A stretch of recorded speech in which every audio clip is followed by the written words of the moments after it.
Bristol, send something straight through to us and it'll come to me here in the studio. Now, my next guest has had to face a number of unique and rare illnesses, some of which I'm not entirely sure I can pronounce, but we'll give it a go.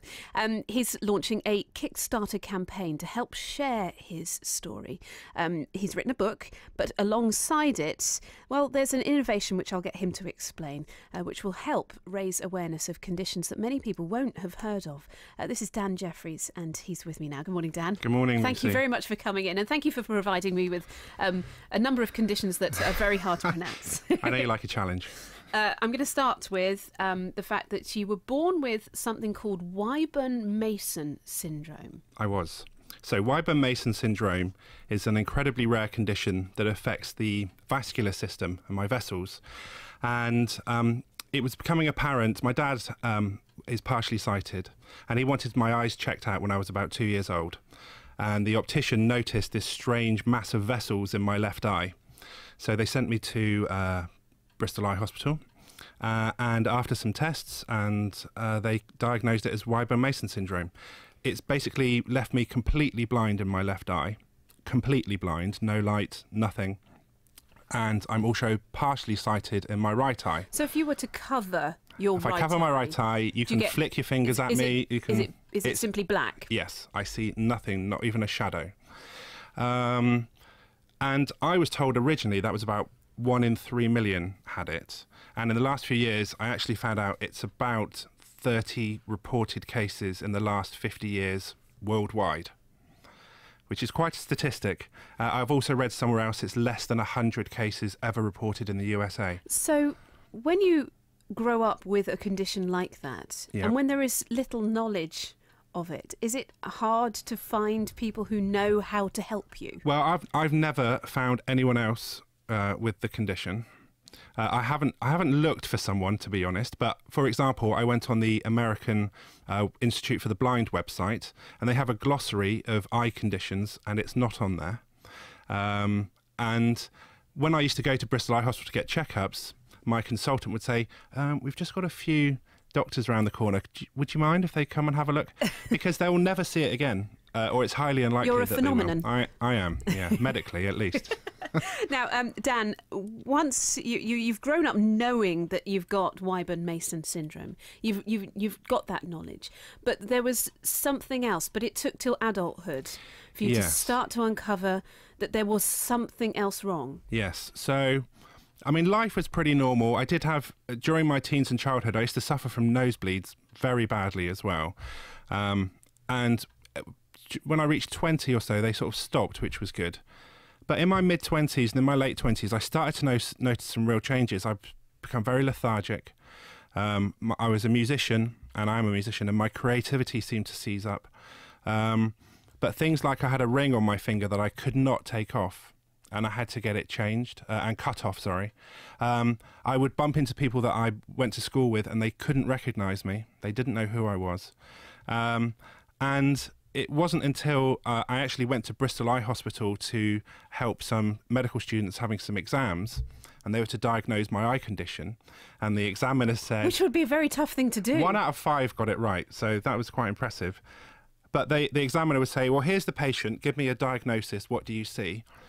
And they were all saying, well, he's got very large hands and a protruding jaw and an exposed forehead. And I'm sat there thinking... Were you taking this personally? Well, I was thinking, hold on, you're here to look at my eyes. And the examiner would say, well, why do you think that might be? And they all said, could be due to excessive release of growth hormones due to a pituitary adenoma. That was the medical terminology. A what? A pituitary adenoma. So I then said to the examiner, I've never heard of any of this. And he said, you should go see your doctor. You might have something called acromegaly. Now, this acromegaly is a condition, again, that's pretty rare. It's, again, very rare. I think it's about 1 in a million, maybe slightly higher than that. It's a non-cancerous tumour that grows in the pituitary gland. And the pituitary gland lives at the base of your brain, and it controls all your hormones. So what it was doing was pumping out tons of growth hormones.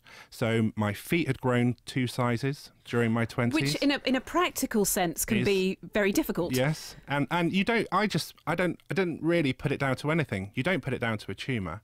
My hands had grown, hence why the ring had to get cut off. My jawline had changed shape.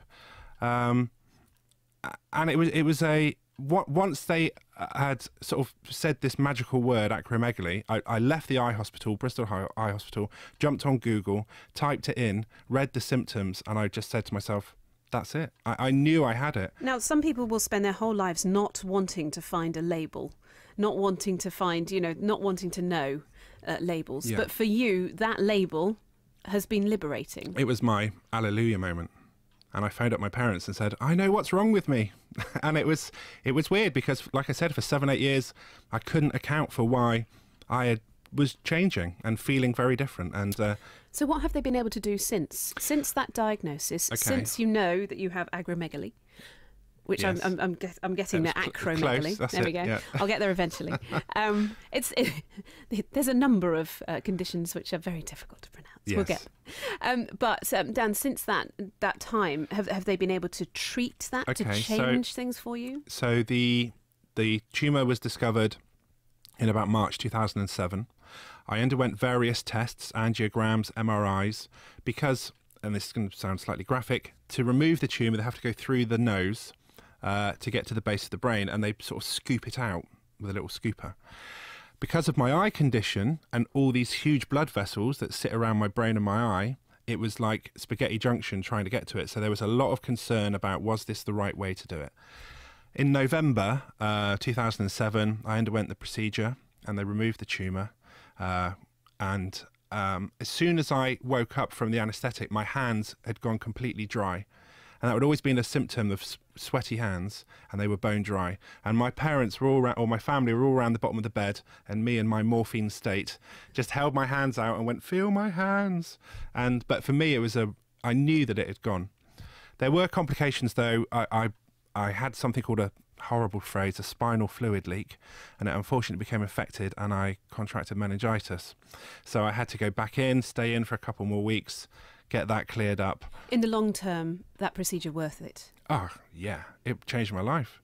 And once I was back from the complications and back home, I could start to see my facial features change, my feet and my hands reduce size. That has a real impact on to be sort of very superficial. If you get a bad haircut, that can affect how you feel about yourself, let alone real physical changes. Absolutely, and I was starting to. There's a condition called dysmorphophobia, I think it is, which is that sort of dislike of how you look. And there was no doubt that the tumour had changed my facial features in such a way that I was really uncomfortable with it. And it took me probably till about now, 4, 5, 6 years to become again fully sort of comfortable with how I appear. So and to recognise yourself in the mirror. Yeah, absolutely. I mean, that's when the book starts. That's pretty much the opening line, is I look in the mirror and go, I don't like how I look. So yeah, it's a big thing. Now, this book, you're trying to get it published. Yes. But alongside that, you've come up with a way of illustrating the book without just illustrating the book. Well, I knew I had a lot of media content that I wanted to include and pictures, and the cost of putting pictures into a book is quite extortionate. And I had this light bulb moment one night when I thought, why don't I just do an app that goes with the book? So as you're reading, in the footnotes, it will say, have a look at this letter from my doctor, or listen to this piece of music, or watch this video of me in hospital. And so it becomes a really immersive experience. You were talking earlier about the healing power of music and therapy. There was a point where I wrote a piece of music just before I went into hospital, and it's probably one of my most favourite pieces of music that I've written, and you get to listen to that. So it's not just the words on the page. It's everything that I've created or relates to my condition. Now, people can, hate their condition, can hate their situation, and it can be very frustrating. For you, learning what your condition was, taking that treatment has been a way of giving you freedom. Yes. And has the same thing happened through writing about your experience? Well, that's probably the most common question I get asked. To be honest with you, I told the story so many times that I sort of felt liberated from it anyway. There was definitely some... I got access to all my medical notes from all the hospitals, Frenchay, the BRI, Bristol Eye Hospital, Bristol Dental Hospital. And there were some notes in there that I wasn't aware had been written, especially when I was in surgery or just before surgery. And they were eye-openers for me and sort of really showed the extent of how serious the whole thing was. So in that term, yes, but it's not been a cathartic process for me, no. It's been a thoroughly enjoyable process, and it's taken about 2 years to write the book. And putting the app together and getting all the media content together has been really exciting too. So if people want to find out a bit more about you, how can they get in touch, or how can they find out more? Okay, well, the Kickstarter campaign is on Kickstarter.com. The book is called Me, Myself and I, spelled E-Y-E. And so you can just Google search Kickstarter, Me, Myself and I, or go to the Kickstarter website. I've got a Facebook page as well. So if you go to Facebook and type in Me, Myself and I, you'll find me there. And for those that are on Twitter, it's MME the book. And it'd be great to hear from some people, especially if you've got Wyburn-Mason syndrome, but I'd be amazed, but it would be brilliant. MME the book. Yes. That's on Twitter. So do just search out that if you would like to find out more. Dan, it's been a pleasure to meet you. Thank you ever so much. Thank you very much.